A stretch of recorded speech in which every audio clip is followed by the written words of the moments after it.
Hi, I'm Julia, and I've come to share GMAT verbal tips today. We're going to discuss some things to look for in reading comp passages that can help us identify the passage's primary purpose or main idea.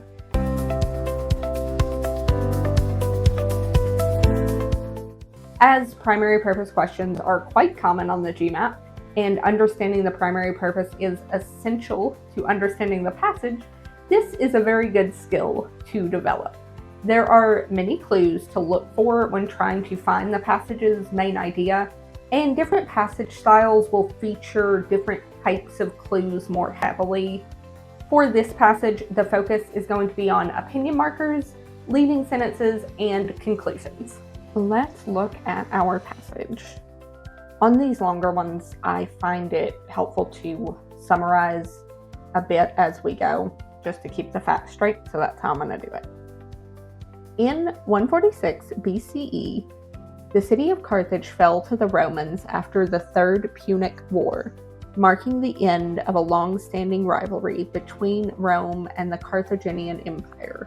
According to popular accounts, after the city was destroyed, the Romans salted the earth to ensure that nothing would ever grow there again, symbolizing the total eradication of Carthage. However, historians widely regard this as a myth rather than a historical fact. Here, we're establishing a historical event, introducing some additional information about the event's reputation, the salting myth, and then calling the additional info into question.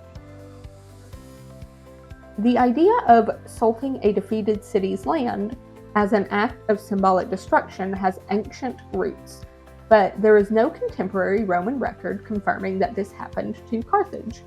The first known mention of the practice in relation to Carthage appears in the 19th century, long after the events took place. Roman sources, such as Polybius and Appian, describe the destruction of Carthage in great detail, mentioning the burning of the city, the slaughter of its inhabitants, and the enslavement of survivors, but they make no reference to salting the earth.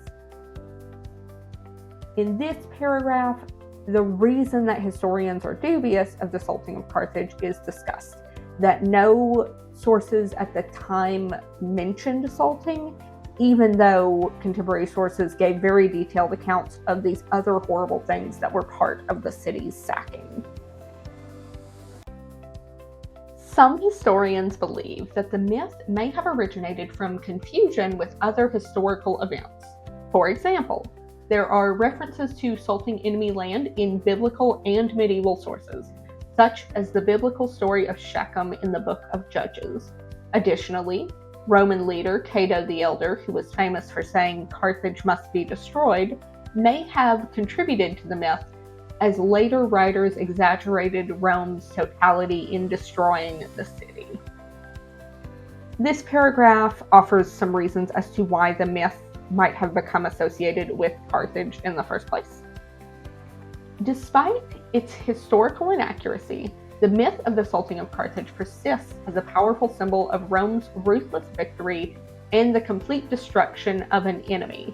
It serves as an example of how legends and historical exaggerations can shape our understanding of the past.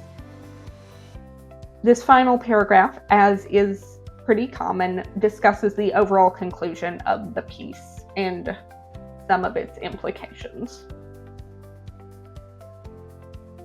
Here are some good things to pay attention to.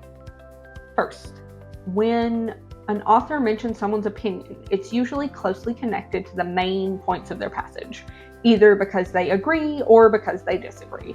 Opinion markers like believe, argue that, claim, contend, anything like that are helpful in locating opinions that the author has chosen to include. On a related note, contrast words like however and despite can indicate opinions and illustrate their relation to the passage overall. Now, let's look at the first sentence of each paragraph. This can often give us an idea of what the passage's main points are going to be. though the method is more reliable on passages with several paragraphs than it is on passages with just one or two.